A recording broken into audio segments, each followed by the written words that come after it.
Welcome back, guys. Today's episode, I am sharing 10 most disturbing true Alaskan horror stories. Before we start, make sure to like and subscribe to the channel and leave a comment with where you're from and what time you're watching.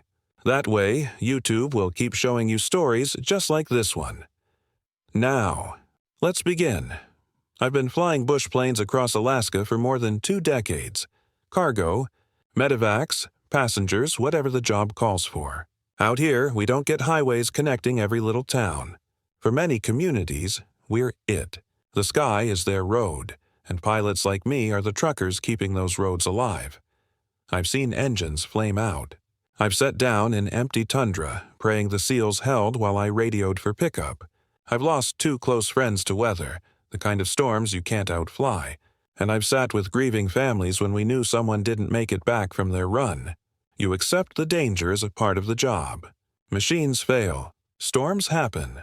You plan, you train, and you endure when it all goes sideways. But there's one thing I went through, a flight I almost didn't come back from, that doesn't fit into training manuals. It doesn't even fit into reality as we understand it.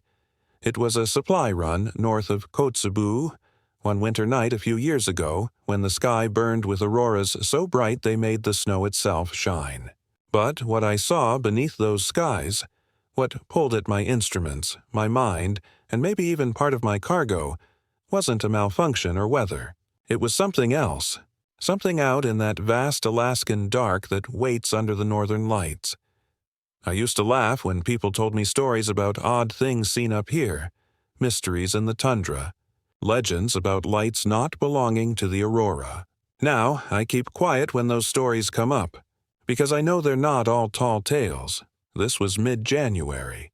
To those who haven't lived here, you can't quite picture how strange that month is. Daylight is so brief you can miss it if you blink, swallowed in endless twilight. Shadows linger, the cold lingers, and silence becomes heavy in ways no city ever experiences. I had 6 drums of fuel lashed in the back, plus pallets of food and supplies for one of the villages. Straightforward jump, about an hour of flight, good visibility according to radar, air cold enough to make the metal skin of the plane brittle. The aurora had already started to ripple across the sky before I even left the airstrip, atmospheric fireworks in green and red, so bright you could walk without a flashlight. Most pilots hate auroras because they can mess with your instruments, but I've flown under them so often they've become almost background noise. You respect them, but you keep your eyes on the job. About halfway through the flight, I noticed a second light. It wasn't in the sky itself, but low, against the white plateau of tundra stretched ahead. At first, I thought, flare stack, oil sight, maybe even headlights from a snow machiner, but it didn't behave like any of those. It was steady, bright enough to cast a reflective shimmer against the snow. I clocked it at my 1 o'clock, slowly growing as I approached. I glanced down at my panel, and that's when things started going sideways. My compass was spinning erratically like a hand possessed.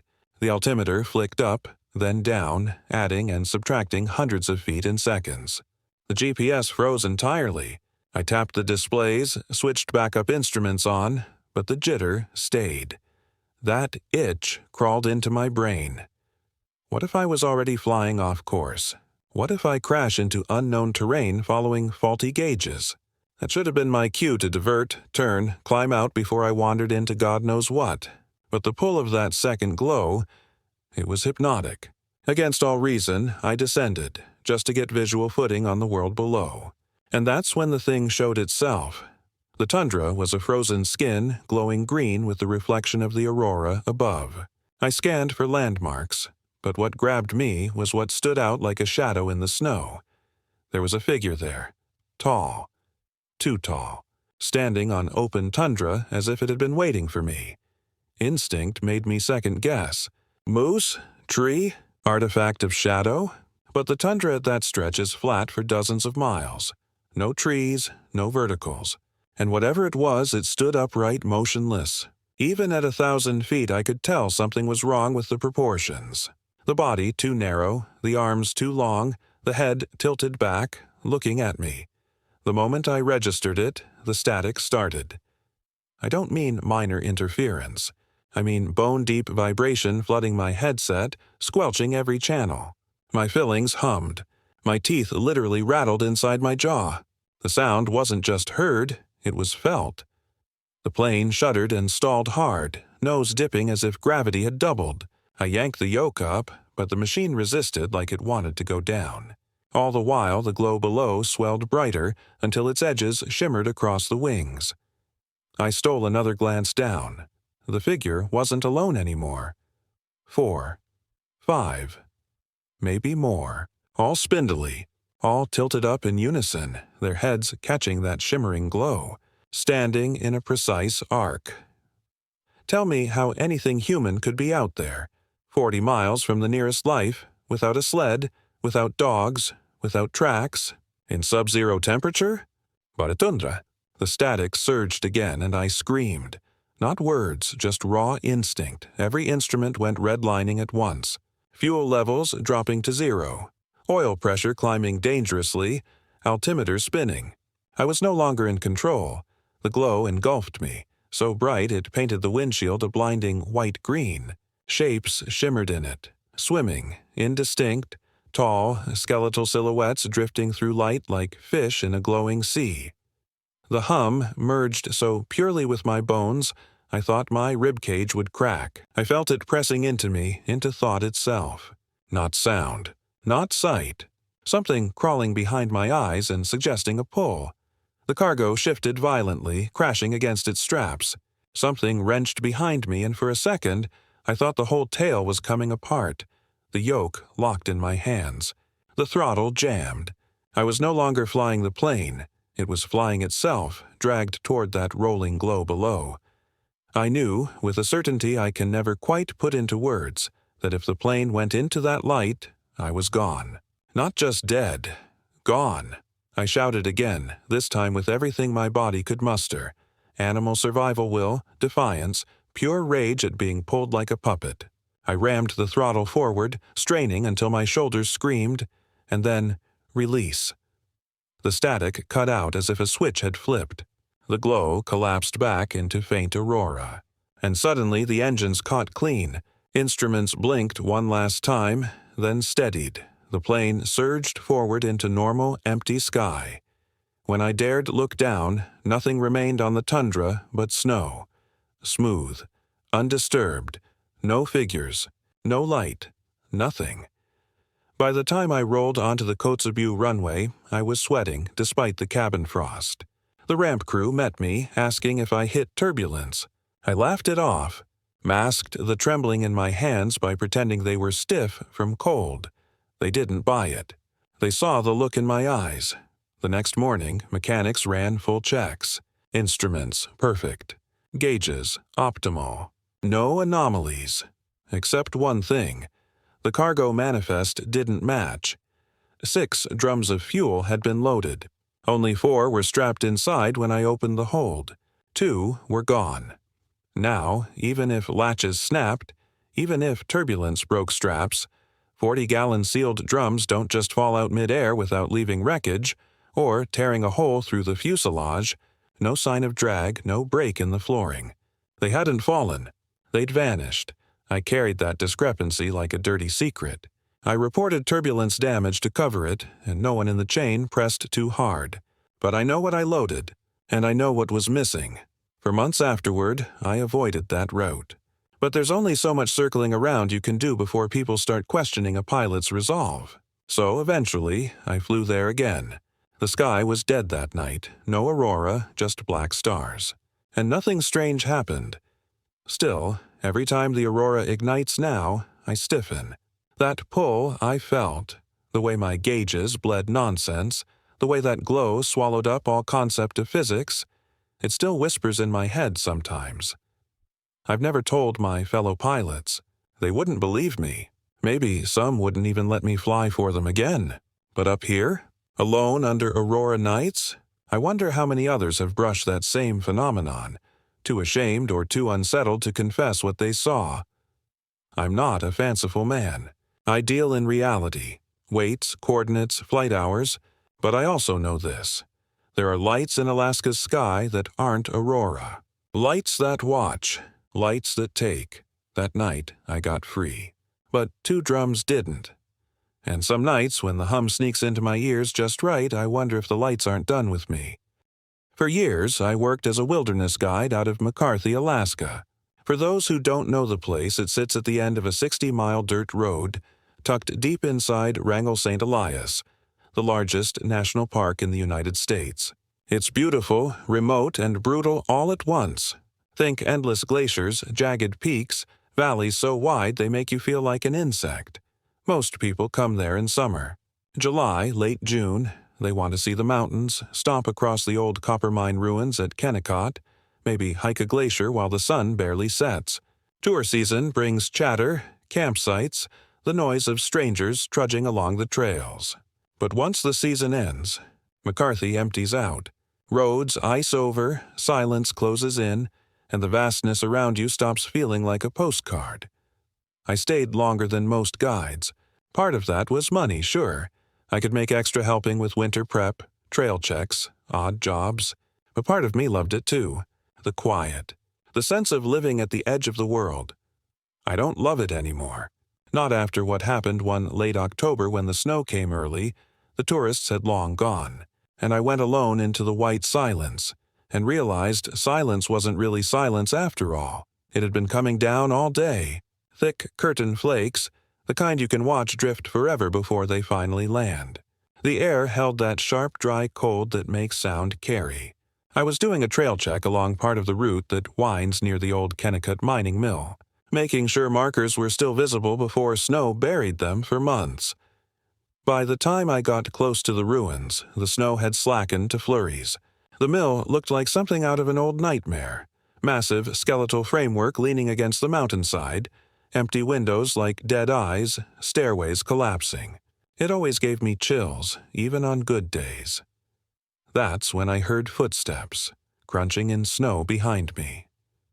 Now remember, I was the only guide left in the area, at least to my knowledge. Winter closes McCarthy into itself.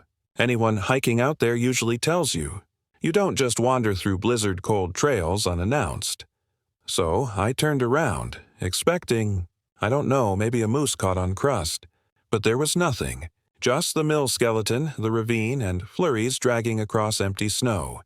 The crunch came again, slow, steady, approaching, and when I dared glance down, I saw them. Prints, not boots, bare feet. Bare, human-shaped feet stamped deep in the snow, circling around where I was standing. A rational mind clings to explanations. Maybe I was seeing strange snow formations, wind-scoured shapes that looked like footprints.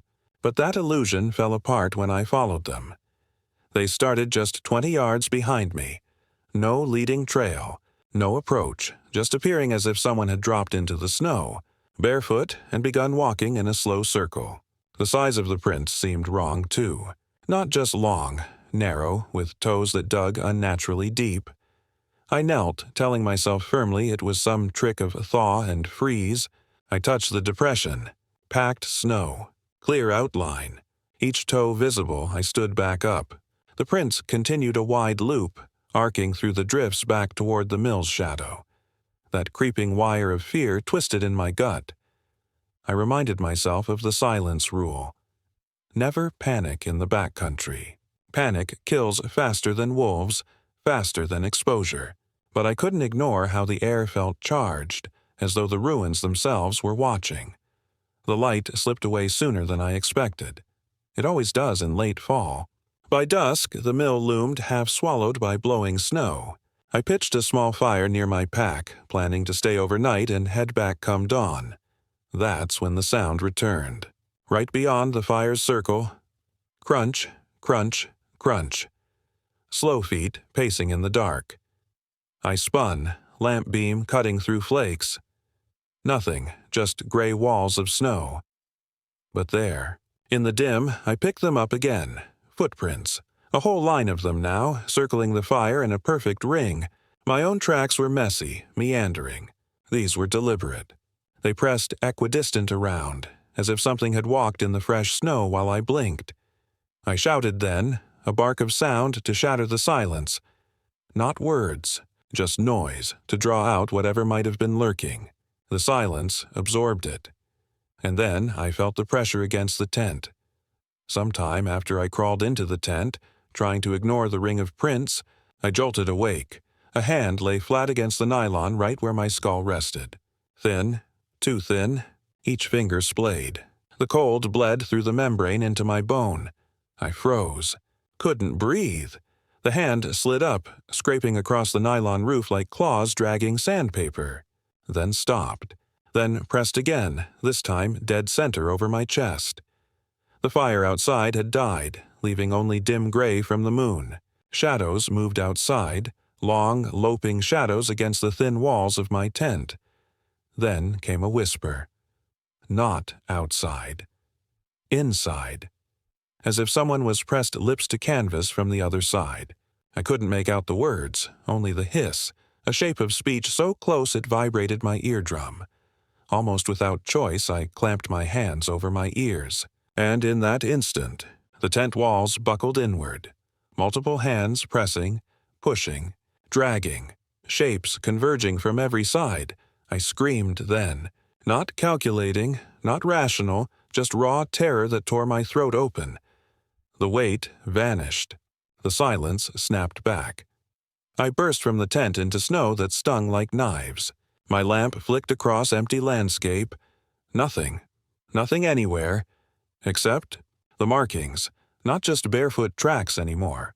Dozens, overlapping, leading away into the bones of the Kennecott Mill. I didn't test my courage further. I ran with nothing but my lamp and the sanity I had left, abandoning gear, abandoning the tent.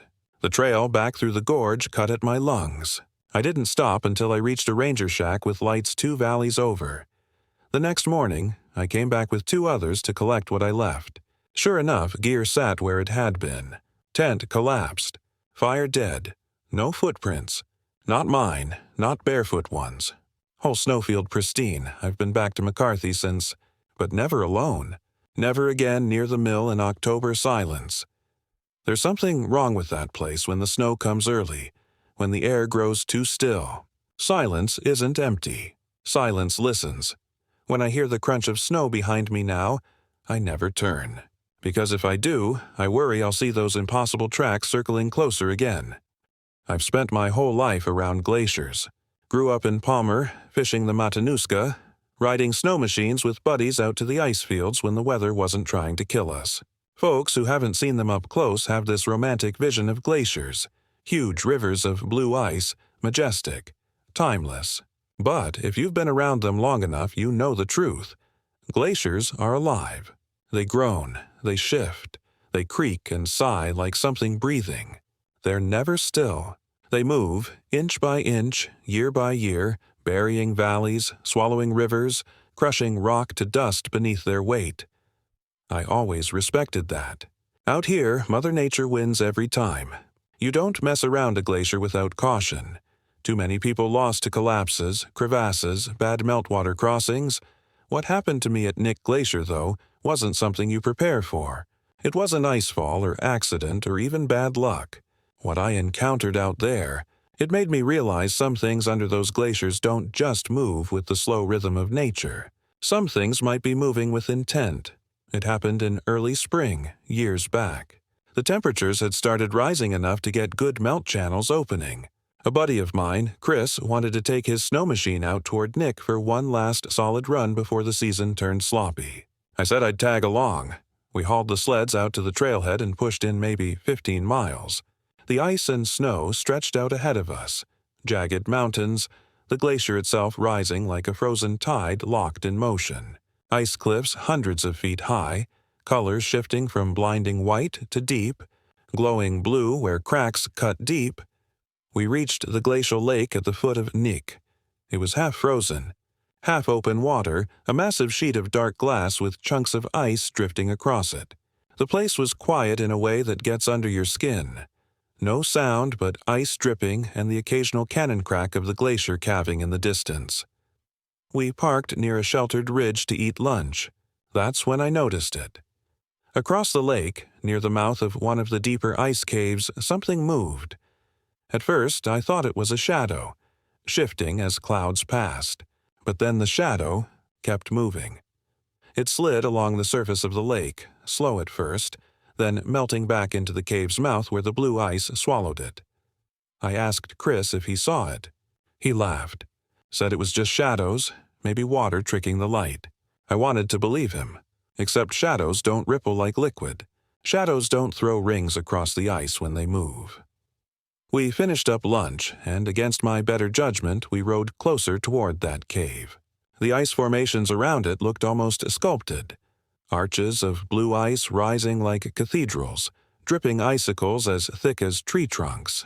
Beautiful, but eerie. I cut the engine about 50 yards away.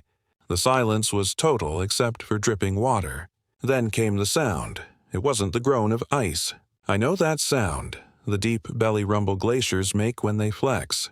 No, this was a wet, sucking noise, like something shifting sludge around inside a hollow. It echoed out, low at first, then louder, until it sounded like it was oozing closer from deep inside the cave. Chris yelled, "Avalanche!" half joking, but his voice cracked around the edges.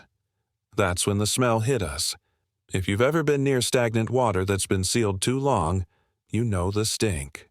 Multiply that by 10, add a copper tang like blood, and it creeps right down your throat until you taste sewage in your teeth. I told Chris we should back out, but before we could fire the sleds, the cave changed. The entrance, which had been smooth and clear moments before, darkened. Something pressed against the ice from the inside. Not falling ice, not breaking rock. Something bulging outward like a balloon skinned with blue glass, with a human shape. 2 arm-like ridges pressing. A long, lopsided skull shape shoving forward, distorting the ice wall as if the glacier itself had something trapped inside, trying to push out. Then came a sound I'll never forget. A scream, except deeper, dragged out, wet and gurgling. Not animal, not human. Mixed with the groan of cracking ice, it vibrated the entire cave. Chris bolted his sled alive immediately. I followed suit. As we tore out of there, ice rained down behind us like shrapnel. But here's the part that breaks me still. When I dared one last look back at the cave, something was following. Not fast. Not running, but sliding. Black. Massive. Rolling out of the cave in a way no natural form should move. Shifting like tar given life. The glacier wasn't just groaning, it was releasing. We pushed our sleds hard, engines screaming, cutting back across the lake. For a while, I let the adrenaline blind me to what I'd seen. I told myself it was meltwater collapse, ice releasing gases, tricks of the light. But then the ice beneath us bucked. In the middle of the frozen lake, cracks spidered outward, a booming, gunshot-sharp sound, and water jetted up in a fountain 20 feet high, black as motor oil. I swerved hard, nearly dumped the machine. Chris wasn't so lucky. His sled clipped a crack edge, pitching him sideways into the snow. I turned back. He was already scrambling to his feet, waving frantically for me to just go.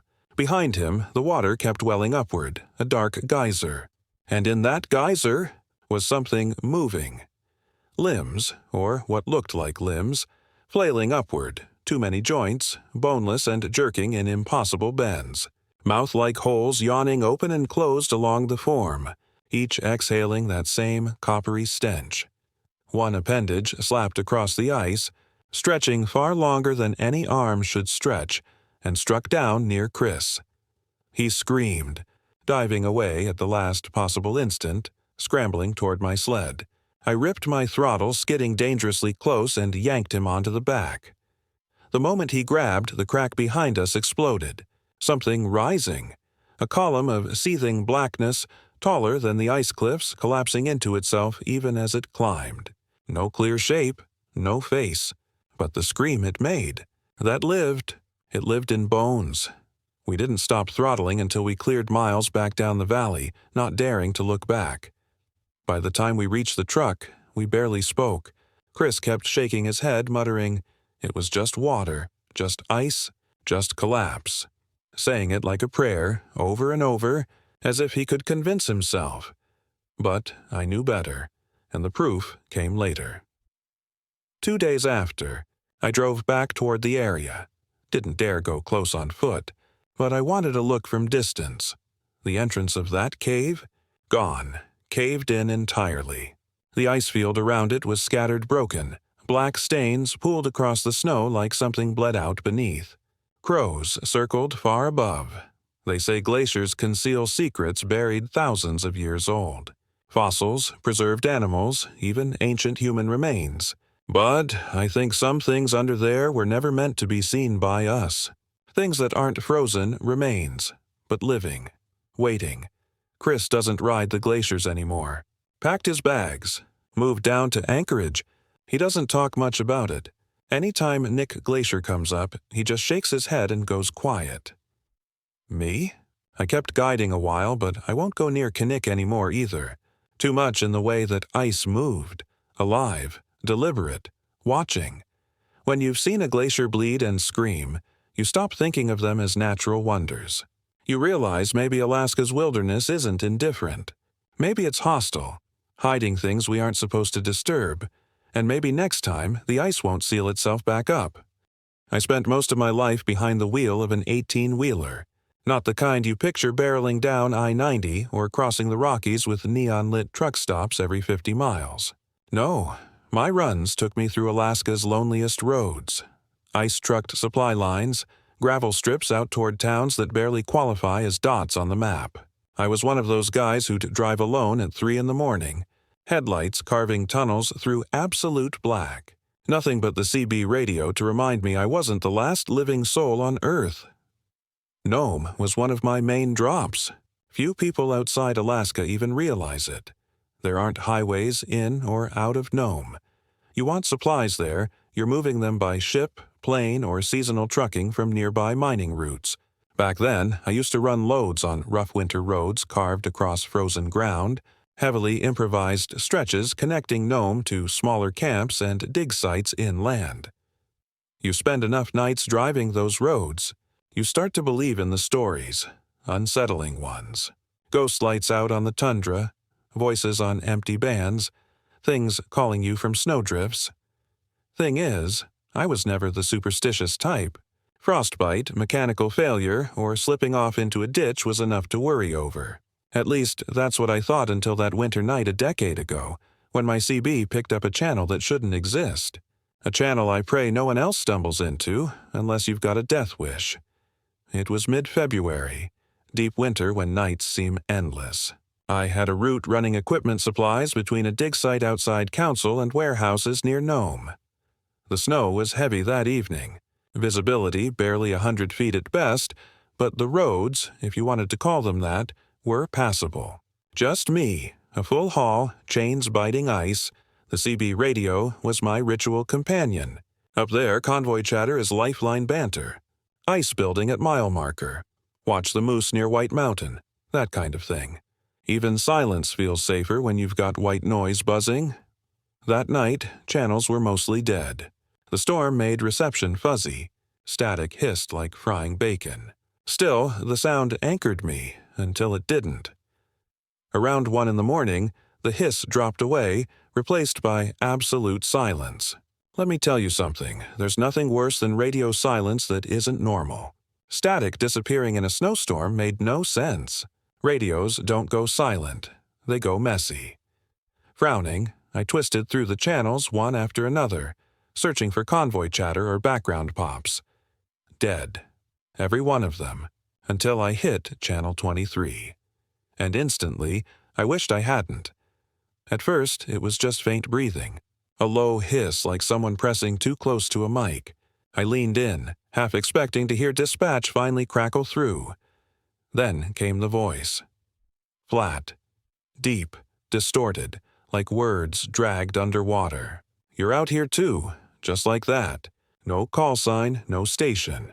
Not normal CB etiquette. I froze. Gripped the wheel with one hand, mic with the other, trying to think of some joke response. Truckers razz each other with weird voices sometimes. Means you're burning the midnight oil, bored. But this voice? It didn't have the rise and fall of a human voice. It rolled out like a cold exhale. Before I could reply, the voice whispered again. "Don't stop." I set the mic back down, throat dry. Maybe it was interference. Some bizarre bleed from another frequency. Maybe shortwave trickery. I thought about changing the channel, but part of me couldn't. Like I was supposed to listen. Static rose, then dropped again, like someone cleared their throat. Then, children, voices, faint in the background, children laughing. Giggling, far away, then close, then echoing faintly with a hollow, snow-packed tone. I snapped the volume down, muttering to myself, "You're tired. It's the storm messing with the frequency." But the silence out the windshield. White snow rushing past. No other lights for miles. Suddenly felt different, exposed. That's when the CB clicked again without me touching it. "We see you." My rig weighed nearly 30 tons, but at that moment I felt small. Smaller than I've ever felt in my life. The road narrowed between flanking snowdrifts, headlights bouncing off sheer walls of white. My mirrors showed nothing but the swirling storm. The CB crackled again, this time a different voice. Higher pitched. Determined. "Pull over." I shook my head at the empty cab. Hell no. Saying it out loud, maybe, was for me as much as anyone. The voice didn't answer. But the children's giggles returned, ghost thin and circling, as if they came from behind the cab. Every instinct screamed to switch channels to turn it off entirely. And I did reach for the knob, but before I touched it, the CB flared louder than ever, painfully loud. Distorting into shrieks, "Stop!" The command rattled my skull. At that exact second, a figure darted across the headlights. Tall, thin, too fast to be real. Long, stretched limbs blurred in movement. It cut across the road, maybe 20 feet ahead, gone into the snowpack before I could even hit the brakes. My chest locked. Knuckles white on the wheel. The radio hissed low again. Then whispered a final line, so close it felt like breath against my ear. "You almost didn't." I don't remember ever being that scared, not even during wrecks. I pushed the pedal, chains rattling, engine roaring loud enough to drown out the storm. My body acted on instinct. Flee, don't stop, don't look back. But despite the roar, I swore I still heard the laughter inside the cab. Not through the radio. Around me. Behind me. The road twisted downhill toward Nome, barely visible between gusts. I prayed for headlights, any sign another driver had braved the storm. Instead, shapes. Not one, but several. Crossing just at the beam's edge, always fractionally too far to see in detail. Long-limbed, sometimes crawling low, sometimes upright. Always moving parallel to the truck. The CB screamed again. White noise crashing, drowning my own breath. Then silence. No voices. No breathing. No laughter, just cutting out, and after maybe 10 more miles the storm calmed. My radio returned to normal static. Channel chatter faint from faraway rigs. When I finally rolled into Nome, hours later than expected, my dispatcher came out to meet me. He looked me up and down, confused. "You look like you saw a ghost." I told him maybe I had. He laughed, thought I meant a moose run-in or road scare. I didn't argue. But I checked the CB unit afterward. Perfectly functional. No damage, no short. Still, I couldn't shake the last thing it hissed at me. You almost didn't. As in, you almost didn't make it, or maybe, you almost didn't escape. I've driven many roads since. Midtown Anchorage, the Dalton Highway, hauls toward Fairbanks. But every now and then, in the deepest part of a snowstorm, I flick through the channels. And once, only once, I hit dead silence again. I switched off quick that time. Didn't wait for whispers. Didn't dare. One piece of advice for anyone running Alaskan roads. If your CB goes quiet when it shouldn't, don't hunt for chatter. Don't listen if something starts whispering through the snow. Because maybe, just maybe, the silence is safer. People move to Alaska for different reasons. Freedom, solitude, money, or just the sheer challenge of living somewhere that doesn't coddle you into forgetting life is hard. For me, it was mostly the first two. I inherited a small cabin near Lake Iliamna from my uncle. Iliamna, if you don't know, is huge. largest lake in Alaska, sprawling water bigger than some states, with villages scattered along its edges and legends even larger than the land itself. At first, it was heaven for me. Remote, rugged, simple. I could fish, hunt, and sit by a stove while the outside world shrank to nothing. There's a kind of quiet here you can't pay for anywhere else. A silence so complete it feels sacred. But silence isn't always peace. Sometimes, silence is just the sound of something listening, waiting, changing shape in the dark. And I learned, one winter night, that the cabin I thought of as my safe place could turn into something else entirely. Something staged. Something stolen, not by storm, not by vandals, but by the night itself. It started in late November. By then, winter had wrapped Iliamna in its grip. The lake had begun to freeze along its edges, black water pushing against a crust of ice that groaned with expansion. The nights stretched brutally long, with only a few hours of pale daylight breaking them. That evening, the wind had fallen away. Total stillness outside, which, if you've lived up here, you know is rarer than noise. Even in calm, there's usually a whisper of motion, trees cracking, frost shifting, animals occasionally moving. But this night, nothing. Even my dog, Rook, kept pacing the cabin, ears up, whining low.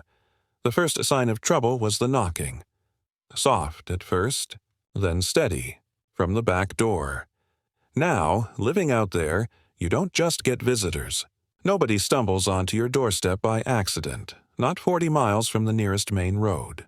Every knock means something planned, or something wrong. I grabbed my rifle, slid the bolt, and approached the back. "Who's there?" Silence, not even the creak of wind through walls. Rook growled, backing away from the door, which was so out of character it gave me pause. He was half wolfhound, usually ready to tear at anything coming near. But here, he wanted nothing to do with whatever stood behind the wood.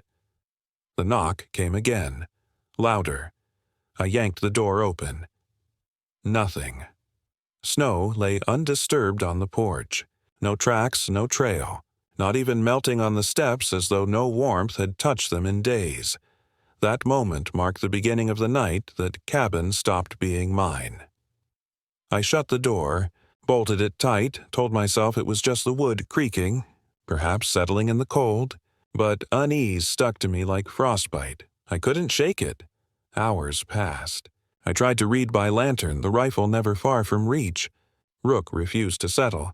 He sat staring at corners of the cabin, eyes following something I couldn't place. It wasn't long before I noticed something else. The cabin's walls began to groan. At first I thought it was frost shrink, timber contracting in the night cold. But the groan got louder, longer, almost rhythmic, as though the cabin itself was breathing. Inhale. Exhale. I put on boots and stormed outside, determined to prove to myself the walls weren't moving, weren't alive. But when I stepped out under the dark sky, the cabin didn't look right. It looked taller. The roof peaked higher, stretching upward like the silhouette of something hunching its back. The windows looked narrower, squeezed, like eyes squinting. I blinked, shook my head, thought maybe exhaustion was pulling tricks. Then, the knocking again. Only this time, from inside. Somewhere in the cabin, a knock echoed. Dull, deep, as though fists pressed into the wood from the walls themselves. Rook cowered. Tucked tail whined so sharply my stomach clenched. This time, I didn't go investigate. I stepped back toward the truck, hand hovering on keys. But the problem was, this wasn't the sort of place you could just drive off at night in sub-zero without gear. Leaving meant death, unless I was absolutely certain of my escape. So I went back in. Foolish, but survival stubborn. The air felt heavier inside, the smoky lantern barely pushing shadows aside. My breath hung, visible, drifting sideways as if pulled toward corners where it vanished like smoke up a chimney. The knocking returned, shifting place to place. Back wall, floorboards, ceiling, like something walking, trapped within the timber skeleton of the cabin. pacing, testing. Every knock closer. Every knock louder. When the first board flexed outward, I nearly dropped the rifle.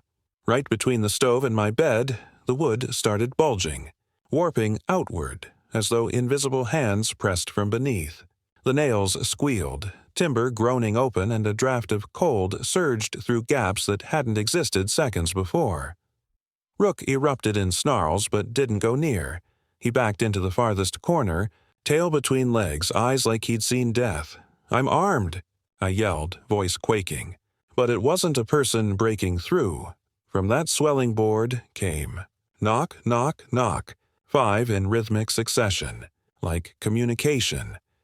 And then the air changed. The shadows stretched wrong. My lantern's glow pulled upward, smearing ink-black fingers across the ceiling beams.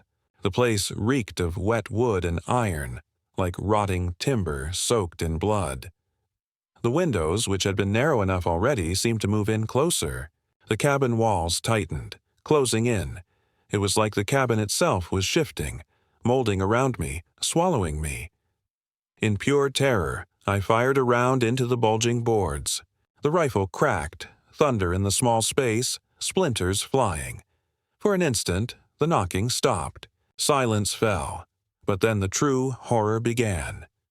From the stovepipe, instead of smoke, a voice slithered out. Low, guttural, broken. "Not yours." The boards flexed again, all around this time. Floor bending, ceiling breathing. The house wasn't under attack from outside. It was the attacker. The cabin was alive, and it wanted me gone. I didn't wait for more.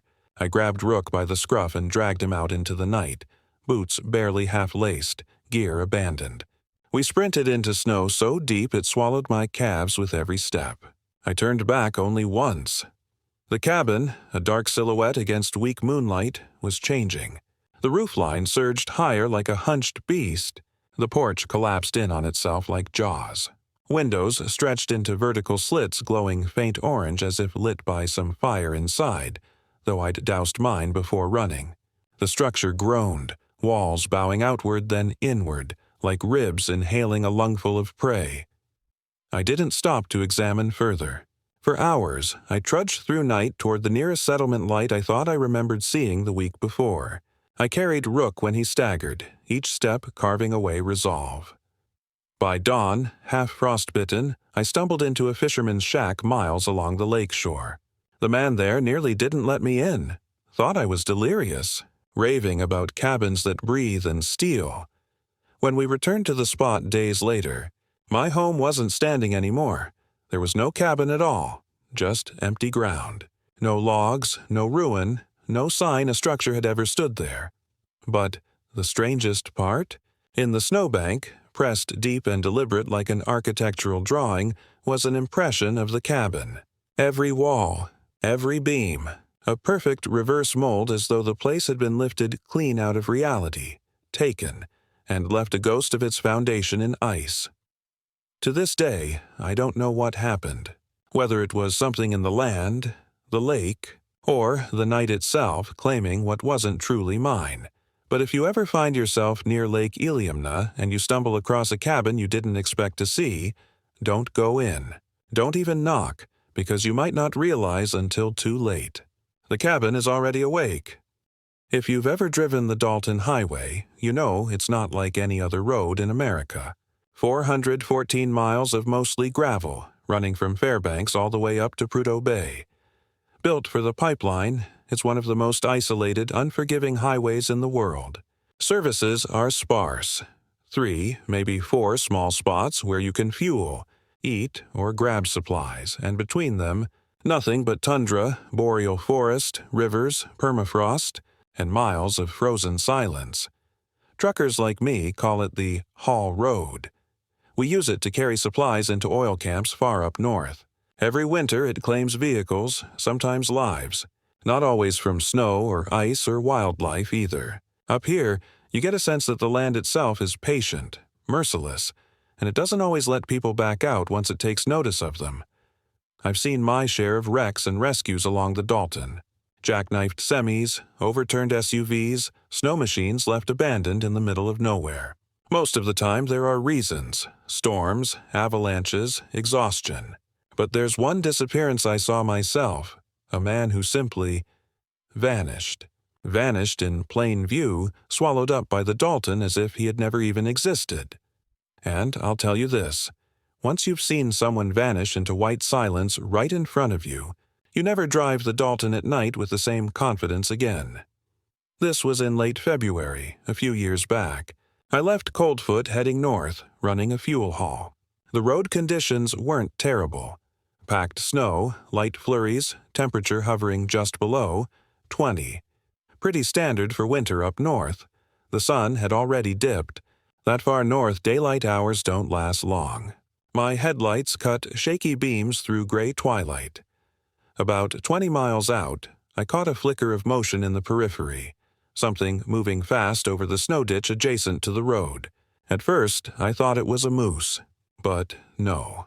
Too smooth, too controlled. It was a guy on a snow machine. He was paralleling my rig, no trailer attached behind him. Just a sled with some gear lashed down. Bright yellow machine, cutting tracks alongside the road like he wanted company. Now, snow machiners don't usually stick near the Dalton. It's dangerous to ride that close in deep frost with no backup. But some locals use it as an access point, hopping on and off in search of trails. I caught his headlight bobbing in the low fog. He was keeping pace, 30 yards to the right, close enough where I could tell he wasn't bundled in professional snow gear either. Something about that struck me off. Thin jacket, no reflective strips, no survival pack visible. I slowed just slightly, rolling down my window to check. I shouted across the screeching wind, "You good?" The snow machiner lifted a hand, not waving, just raising it stiffly, palm out, then lowered it, wordless. He stuck with me another 5 miles. Always riding in the ditch, machine whining through the dark. Every once in a while I'd glance out, just to confirm I wasn't hallucinating. And each time he was there, until something about him began bothering me more than the silence. I never saw his face. His hood shadowed it perfectly. Even with my high beams and his own headlight bouncing off snow, his skin should have caught some reflection. But it didn't. It was just a hollow dark beneath his hood, like looking at black canvas. I told myself he probably had a tinted visor down. Another 5 miles went by. Then the CB crackled, a dead channel at first, static hissing. Then a voice I didn't recognize. "Oh, look. Don't follow," I froze. It wasn't my buddy driver's. Traffic had been light all night, and the voice carried this hollow echo like it wasn't broadcast from a cab. But from somewhere else, I flicked channels, called out. No response. But the second I set the CB down, I glanced back out my window. The snow machiner had pulled closer now, barely 10 yards off the shoulder. His head was turning toward me, slow. Too slow, like it took effort. And where a face should have been? Nothing, just black, no visor, no glare, no skin. I jerked my wheel, spitting gravel across my own lane, pulse redlining. Then he stopped. Dead, stop in the snow ditch, machine idling. He raised both arms this time, stiff, like crucifixion. And as I rolled past in seconds, headlights caught something impossible. His body cast no shadow. His machine did. But he didn't. Logic screamed, "Keep driving." Don't stop, and I did for a moment. Miles ticked on, tires humming, CB dead silent. My brain tried to rationalize. Ice blindness, exhaustion. Maybe I'd misperceived shadows in storm haze until the headlight appeared ahead. Same snow machiner. He was back, 30 yards in front of me, sled idling across the road. No tracks trailing behind him. No sign he'd gotten ahead legitimately. I swerved hard, horn blaring, chains raking asphalt. He didn't move, just sat there frozen, beam glaring straight into mine. And then he was gone. Vanished. Not veered, not overturned. Gone. My lights lit up nothing but torn snow where he should have been. The ditch smooth and empty. The radio screamed back to life, deafening. A single phrase rang clear, clear enough to fill me with cold worse than the snow. They took me. It wasn't a warning. It wasn't a taunt. It was the snow machiner confessing. I never saw him again, not miles ahead, not frozen in drifts. No tracks, no machine, no wreckage. Just silence under the Dalton sky until Nome far to the north.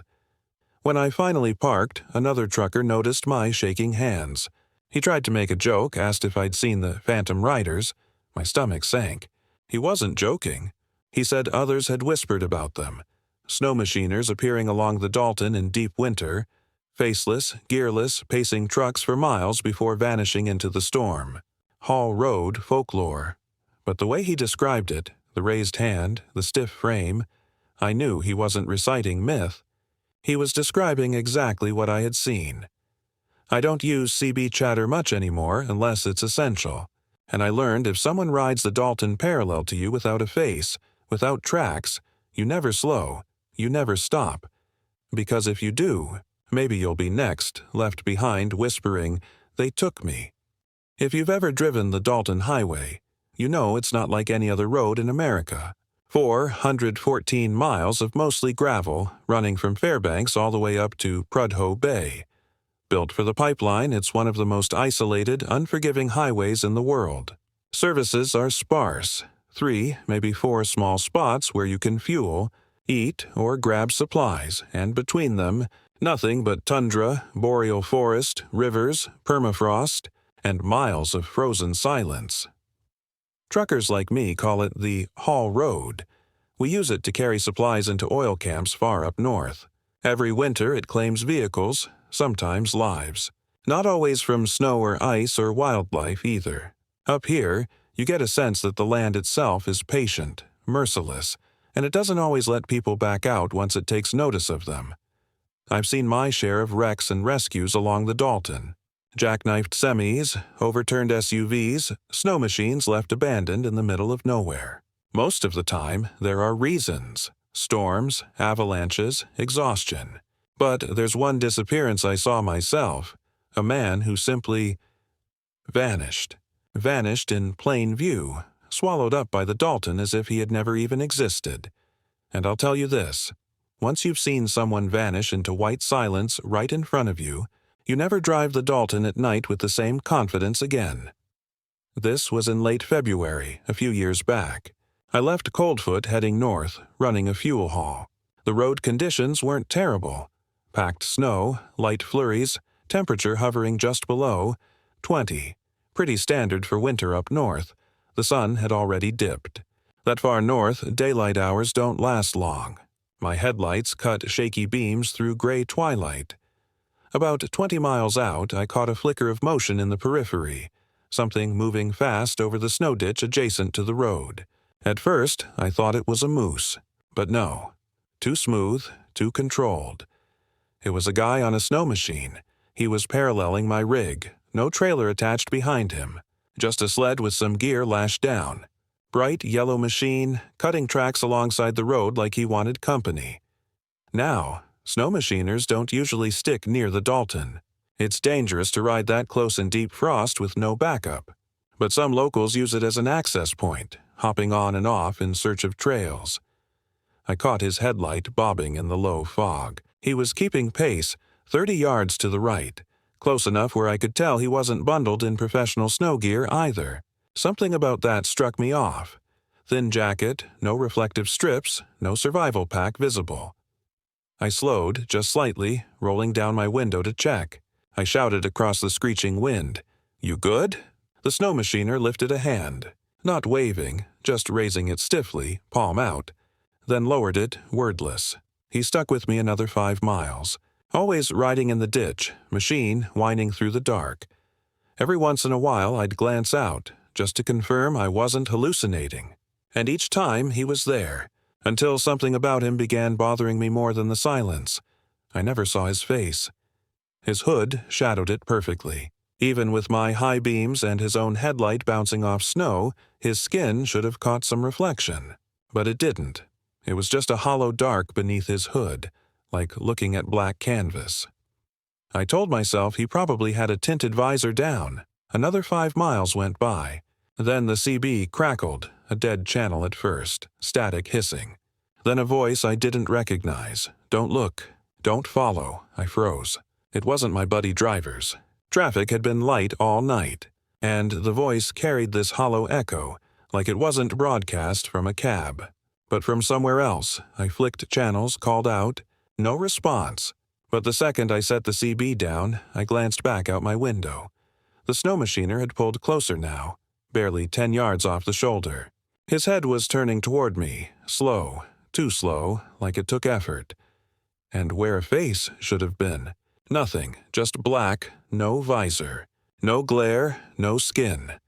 I jerked my wheel, spitting gravel across my own lane, pulse redlining. Then he stopped. Dead, a stop in the snow ditch, machine idling. He raised both arms this time, stiff, like crucifixion. And as I rolled past in seconds, headlights caught something impossible. His body cast no shadow. His machine did, but he didn't. Logic screamed, "Keep driving. Don't stop." And I did for a moment. Miles ticked on, tires humming, CB dead silent.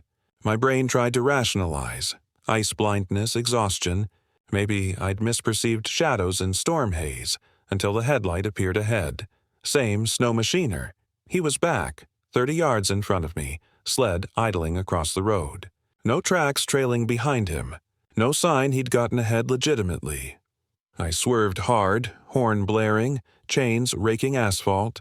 He didn't move, just sat there frozen, beam glaring straight into mine, and then he was gone. Vanished. Not veered, not overturned. Gone. My lights lit up nothing but torn snow where he should have been. The ditch smooth and empty. The radio screamed back to life, deafening. A single phrase rang clear, clear enough to fill me with cold worse than the snow. They took me. It wasn't a warning. It wasn't a taunt. It was the snow machiner confessing. I never saw him again. Not miles ahead. Not frozen in drifts. No tracks, no machine, no wreckage. Just silence under the Dalton sky until Nome far to the north. When I finally parked, another trucker noticed my shaking hands. He tried to make a joke, asked if I'd seen the phantom riders. My stomach sank. He wasn't joking. He said others had whispered about them. Snow machiners appearing along the Dalton in deep winter, faceless, gearless, pacing trucks for miles before vanishing into the storm. Hall Road folklore, but the way he described it, the raised hand, the stiff frame, I knew he wasn't reciting myth. He was describing exactly what I had seen. I don't use CB chatter much anymore unless it's essential. And I learned if someone rides the Dalton parallel to you without a face, without tracks, you never slow, you never stop. Because if you do, maybe you'll be next left behind whispering, "They took me." I worked for 3 years as a deckhand on the Alaska Marine Highway ferries. Not glamorous work and not often safe, but honest money. Folks picture ferry runs like pleasure cruises. But the truth is, Alaska's ferries are more like school buses on water. They haul locals, tourists, hunters, and their gear, sometimes entire snow machines or trucks, between scattered towns where no highway connects. Worked the run between Homer and Kodiak Island most often. 6 to 10 hours across rough water, depending on weather, with hollow stretches where land vanishes and all you see is undulating gray sea and mist pressing thick against the horizon. It was a lonely line, but steady. I thought I'd seen everything. Drunk fishermen, rowdy college kids, families scrapping over deck seats. But one night crossing, I learned how wrong I was. There was someone on that ferry who didn't belong. Someone I don't think was ever human in the first place. It was October. The seas churned harder than most months. Storms cycling in fast. Ferry runs got canceled often for safety. That night we got clearance at the last minute. 200 passengers boarded in Homer, maybe a dozen vehicles loaded, and we pulled out at dusk under washboard skies. The first half hour was uneventful. Rain stinging, wind cutting through the deck. I busied myself helping travelers settle. But as we passed into open waters, the mood shifted. People always get quiet once shoreline drops from sight. All that noise of boarding and chatter dies into uneasy silence broken by kids fidgeting or cups clinking in the cafeteria. That's when I noticed him. He hadn't been in the vehicle line, hadn't passed check-in as far as I remembered. A tall man standing alone on the aft observation deck. No jacket despite near-freezing wind. No luggage, just still, pressed against the rail, staring at the black water. Stranger things have happened. Hitchhikers sometimes catch breaks, but we log everyone. I didn't recall his boarding. Something about that lodged immediately in my head like a splinter. Through most of the crossing, I kept catching glimpses of him. At first, aft deck. Then, as I did rounds, forward lounge windows. Each time, just standing. Never seated. Never eating. Passengers started whispering too. A woman asked me if we'd accepted a late boarding. A fisherman muttered about that guy giving me the creeps. By midnight, seas had calmed oddly. The storm clouds broke open into a glassy, unnatural stillness. You'd think that would ease tension. But every passenger grew restless, as if the calm wasn't peace but a pause before impact. And through it all, the tall man, still no jacket. Still staring downward, head cocked like he was listening. Around 2 a.m., I mustered the nerve to check his ticket. Standard procedure. Nobody rides without a manifest entry. But when I crossed the deck to him, he turned slowly, as if surprised. That's when my stomach dropped. He had no eyes. Not sockets. Not blindness. Just skin, smooth where eyes should rest. For a beat, I thought frostbite, trauma, but the flesh was unbroken, seamless. Yet, somehow, he saw me. His head tilted in exact recognition of my steps, his body angling toward me with focus. I stammered something about manifests. He smiled. His teeth were wrong. Too many, too fine, like fish teeth. And he whispered, "Storm's not gone. It's inside." Then he turned back outward, gaze into water that couldn't see him back. I bolted. I told my supervisor what I'd seen. He shot me down, said fatigue plays games mid-shift. But when he went to look himself, the man wasn't there. The aft deck, empty. I shook enough I nearly convinced myself I'd hallucinated. Until the cafeteria doors slammed a half hour later and passengers screamed. The tall man was inside, standing between tables, dripping wet though no one saw him enter. His clothing clung too heavy, dark with seawater, though alarms had not triggered any water breach. Everyone froze. His eyeless face drifted toward children first. Mothers clutched them. His lips parted, wider than any jaw should allow, and that voice, wet, low, spilled between rows. The storm is inside. Keep it. Feed it. Passengers panicked, chairs scraping, bodies scrambling. Lights flickered, and for 2 seconds, everything blacked out. When power snapped back, he was gone. But every tray of food across the cafeteria was overturned, steaming in puddles with salt water mixed in. And in puddles, small fish still flopped desperately, suffocating among mashed potatoes and soup. We reached Kodiak near dawn. A storm slammed as we docked. Fierce enough crew said we were lucky to make port. Passengers rushed off in terror. I scanned the disembark line closely, hoping, fearing, needing to know. But he wasn't there. No tall, eyeless man stepped onto the docks. I checked the manifest myself. Passenger count, 200 exactly. All accounted for. Nobody extra. Nobody missing, and yet people still swear they'd seen him too. Mothers described his eyeless face, the way he watched their kids. Fishermen repeated his words about the storm. The marine highway has unwritten rules now, whispered between crew. If you see someone on deck who's not dressed for the elements, don't approach. If a passenger never sits, never eats, never blinks, pretend you didn't notice, and if you ever hear someone on the crossing whisper, "The storm is inside," brace yourself. Because maybe you're not just crossing the sea anymore. Maybe the sea has crossed into the ferry, and it won't leave at port. If you've never heard of Aniakchak, I can't blame you. It's one of the most remote, least visited places in Alaska, and by extension, the world. A volcanic crater, huge and barely touched by people. The floor of the caldera has a river, a lake, pockets of steaming vents. But other than that, it's wilderness squared, barely accessible by float plane, and most pilots avoid it because of the unpredictable weather bowls that can swallow a small plane out of nowhere. Less than 100 people visit each year. I was one of them.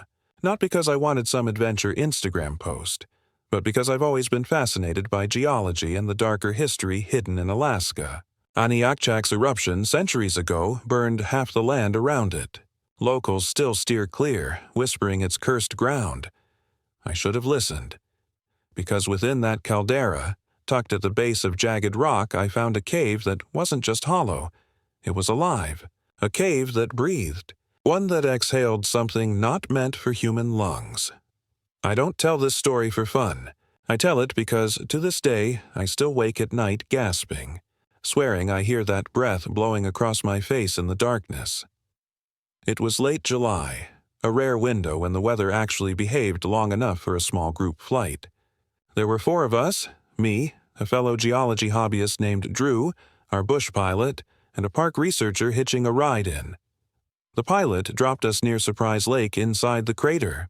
He didn't bother masking his nerves, told us plainly he'd be back in 3 days, weather permitting, and if we weren't at the rendezvous, tough luck. Aniakchak was indescribable at first sight. 10 miles of broken rim towering around us, blackened lava flows cutting across the ground, sulfur hissing faint from vents. The stuff looked prehistoric, like no human should walk there.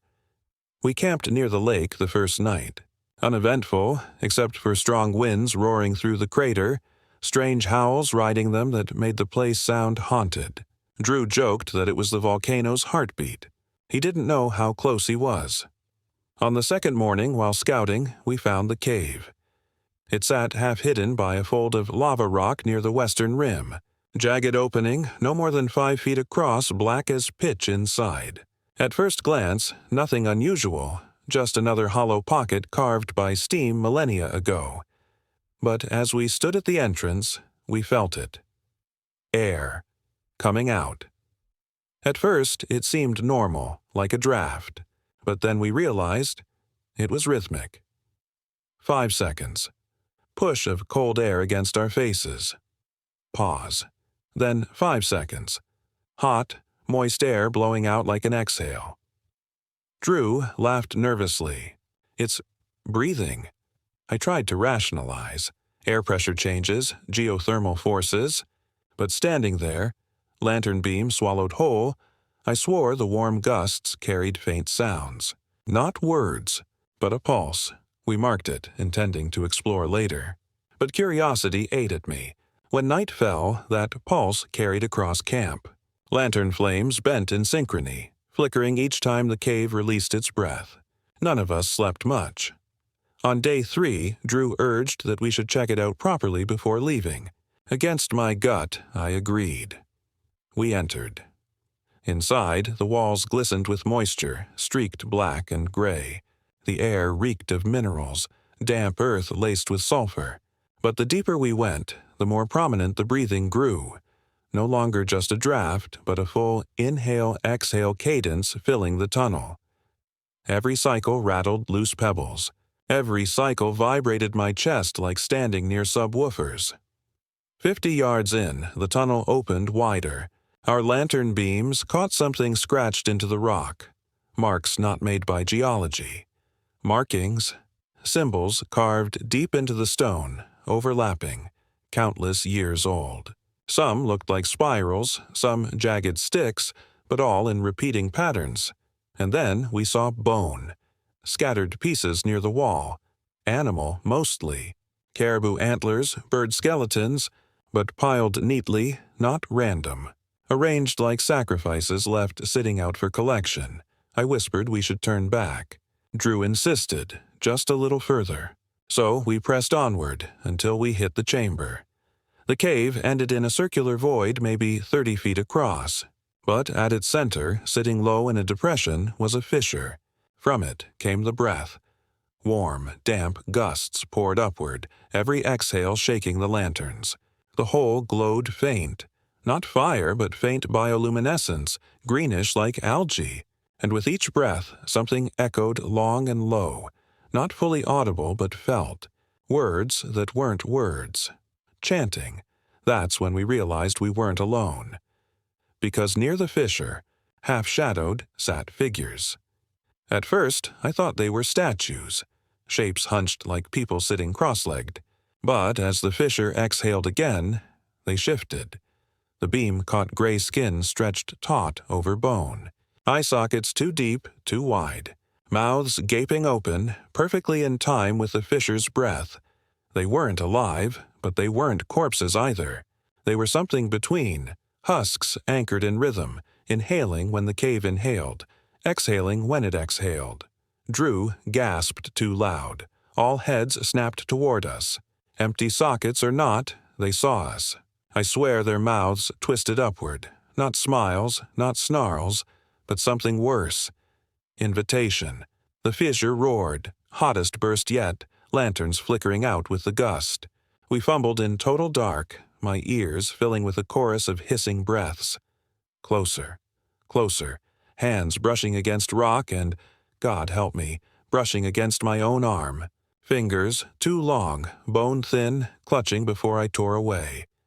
I screamed for Drew, scrambled back through tunnels, slamming knees and elbows in blind panic. My lungs filled with that foul air, thick and choking like drown breath. Behind me, the sounds multiplied. Not footsteps, crawling, sliding. Voices hissing, exhale, inhale, join. Somehow I burst into daylight, collapsed on rock, retching. Drew didn't. The pilot returned hours later, unsettled to find me alone. I babbled half-truths, said Drew had wandered too far, that visibility was gone, that he disappeared in fog. Search teams came later, briefly. They never found a body. I offered none of the real truth. Who would believe me? That my friend had been claimed by a cave that breathes, drawn into rhythm with husk things who sit waiting for more? But here's the worst part. Sometimes at night, back home, safe, thousands of miles from Aniakchak, I wake choking, gasping, lungs convulsing in a rhythm I can't stop. Inhale, exhale, inhale, exhale. Exactly 5 seconds each, as though I never really left the cave.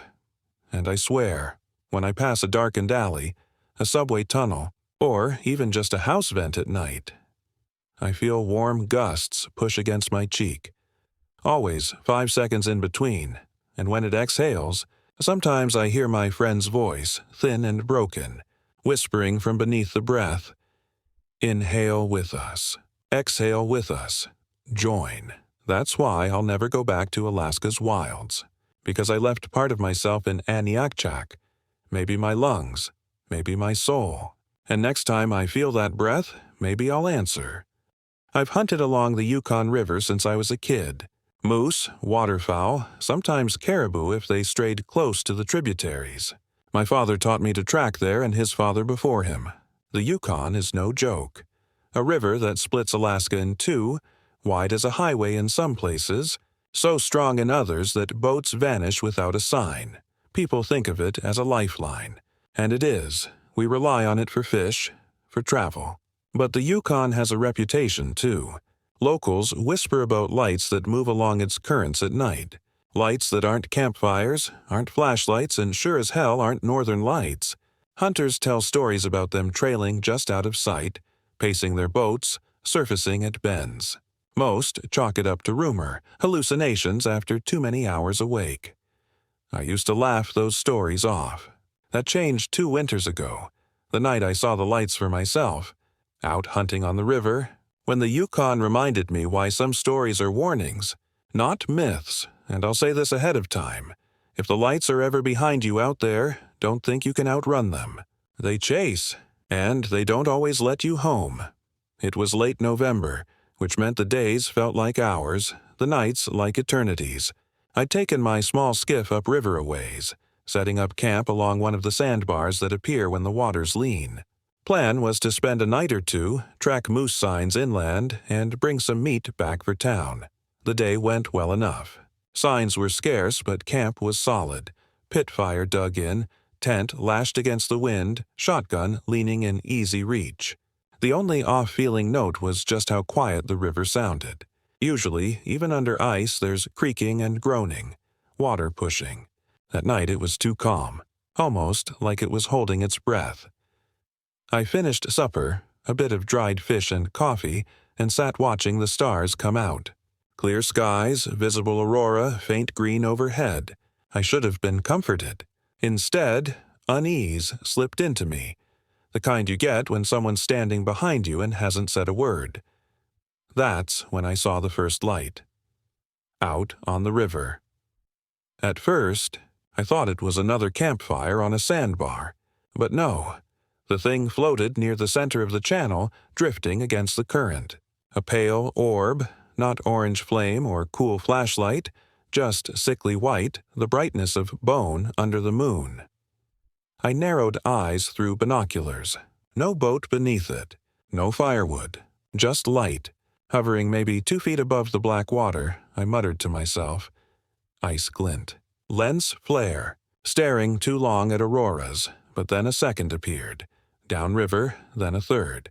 Upriver. And within minutes, 6 pale orbs floated quietly outside my camp, pacing themselves, not touching ice, not drifting naturally. Equal spacing as though placed by unseen hands. I stood at the riverbank, breath clouding. Rook, my dog, whined low beside me. His hackles stood stiff. When I lifted binoculars again, my stomach dropped cold. The nearest orb wasn't just light. Shapes moved inside it, like hands pressed against a window of fog. Too distorted to make out detail, but unmistakably human-like.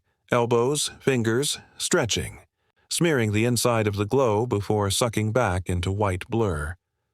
I whispered, "No." Then the lights started to move.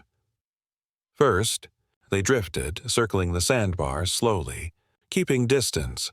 My fire crackled but gave no comfort anymore. The whole bar felt exposed, like being trapped in a spotlight.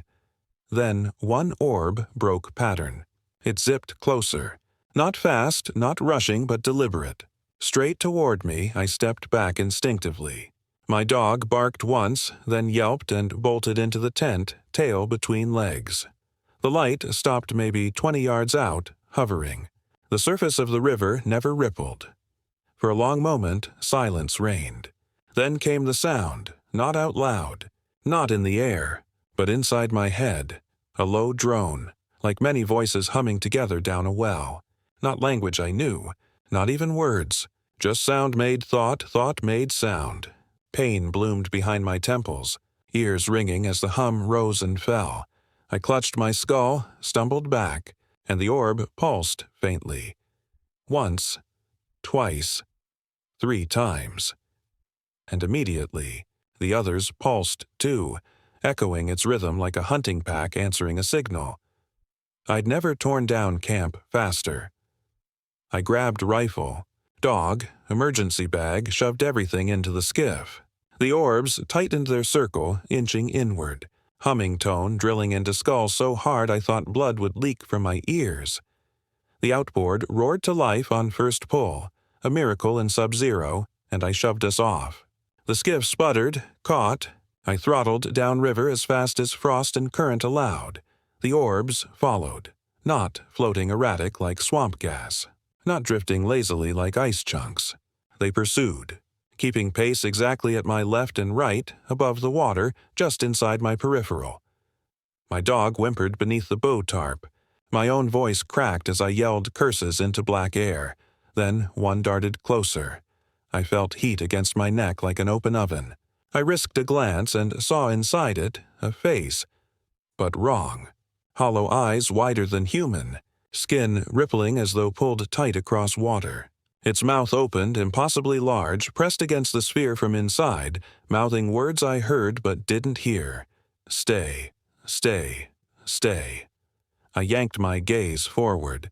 The boat shuddered, water slamming the hull. My head ached like a skull fracture. 2 orbs zipped ahead, blocking path. They pulsed brighter, casting the whole river in eerie daylight glow. I screamed and swung the rifle up. I fired into one. Sound cracked back like thunder. The bullet ripped through. The orb flickered, then simply split, vanishing. The others screamed. Not human, not air, inside brain. A collective shriek so piercing I vomited into the river over the edge. But the path cleared. I throttled, gunning past while they circled, regrouping. I don't remember how long I rode. I drove until dawn cracked faint gold, until the orbs faded one by one behind forests and bends. By the time I docked near the village, every muscle was jelly, every vein iced. No one believed me outright. Some laughed it off as exhaustion, overactive imagination. But elders in the village didn't laugh.